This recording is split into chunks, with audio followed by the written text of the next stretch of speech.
Well, good morning, church. This is Pastor John, and I want to talk to you about your generous heart this morning. I'm all hunkered down and all comfortable with my blanket. God said, "And I will give you a new heart and a new spirit, and I will put that within you, and I will remove the old heart of stone from your flesh and give you a heart of flesh." You can find such prophetic words, brothers and sisters, in Ezekiel 11:19 to Ezekiel 36:26, and deep into Jeremiah 31:33, and ending with the words of Hebrews chapter 8 verse 10. It is a truth that you and I must accept. It is also a truth that the enemy is trying to convince you that you have not received this, that you are not generous. Well, if you are born again, your Christ identity must be laced with a generous heart, dressed with kindness. Good morning, Gordon and Thurston.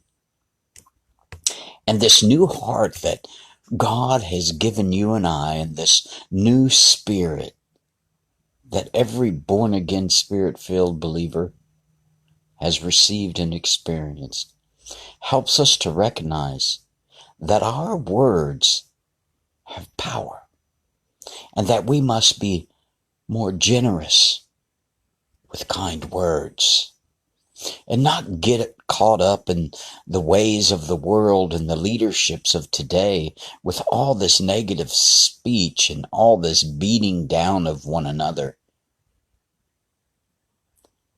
It's become a satanic ritual to condemn and to put down others in the body of Christ.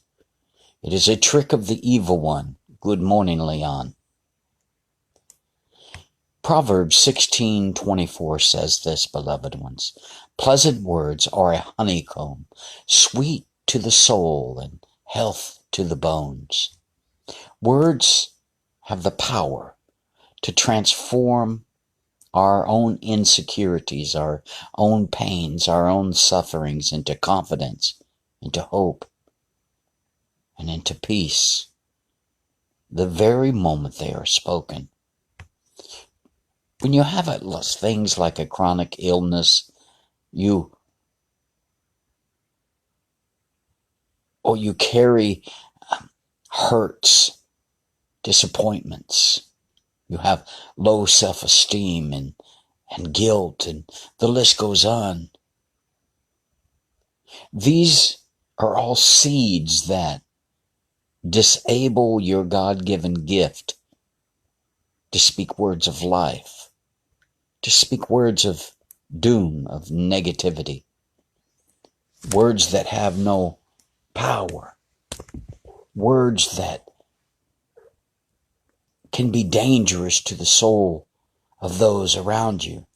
Sometimes your emotions are like a roller coaster. The wrong words cut you to the knife, but kind words, dear children of God, make people feel happy, make people feel confident. They have the power to change the world around you. You see, you have no control of the words that come out of someone else's mouth, but you and I have all the control in the kingdom of God to control the very words that come out of our own mouth. The world of Christendom can use more people building each other up. We are facing the end days, and in the end days stirring, the enemy turns brother and sister alike against each other. with murmurings and judgments and such foolishness. This is why you see this in an upswing. It has become an acceptable way of life in the world around us. Our leaders condemn each other, always looking for dirt on each other. And so the body of Christ has followed suit of those poor examples. But our examples were never our presidents and our Congress and our leadership in our cities and states. That's not who we look up to. Those are not examples we are to follow. We are to follow the way of Christ. This is the whole message of taking up your cross and follow me, what Jesus said. Making someone else feel good in turn gifts you with happiness. Putting a smile on someone else's face will give you the very meaning of your existence today.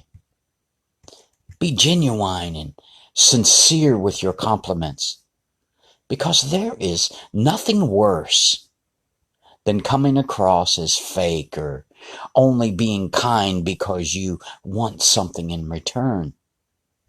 That's the way of the world. We are commanded to be separate. Ephesians 4:32 says, "And be kind to one another, tender-hearted, forgiving one another, even as God for Christ's sake has forgiven you." Do you know, if we do not follow this command, we don't have forgiveness? It doesn't matter what we confess. Forgiveness is the seed that produces the fruit of a true born-again believer. If you have no forgiveness towards others, you have not received forgiveness from God.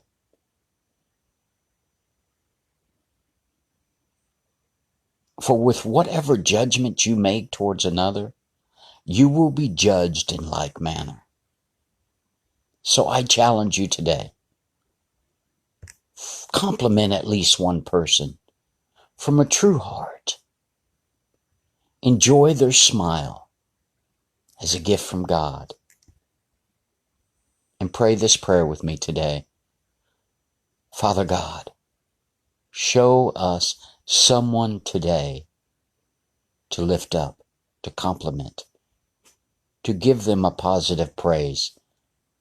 Help my words to build up others and not tear them down, but show them the way of the cross, not in word,